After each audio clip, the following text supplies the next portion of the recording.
ఉన్న ఈ కలియుగం నాశనం అయిపోతుంది అండ్ ఈ ప్రపంచం అంతమైపోతుంది.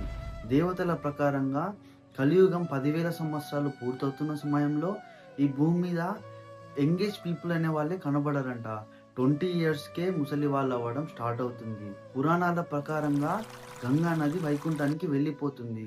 10,000 సంవత్సరాలు పూర్తవడంతో భూమిపై ఉన్న దేవీ దేవతలందరూ స్వర్గానికి వెళ్ళిపోతారు. ఈ సమయంలో భూమిపై మానవత్వం మిగిలి ఉండదంట. దుర్మార్గులు ఎక్కువైపోతారు.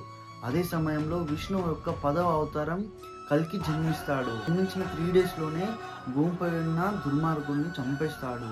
తర్వాత కంటిన్యూస్గా 12 సంవత్సరాలు భూమిపై వర్షం పడుతూనే ఉంటుందట. ఆ వర్షానికి భూమి మొత్తం మునిగిపోతుందట. ఆ సమయంలోనే 12 సూర్యులు బయటకు వచ్చి భూమిపై ఉన్న వాటర్ని మొత్తం ఆవిరి చేసేస్తారంట.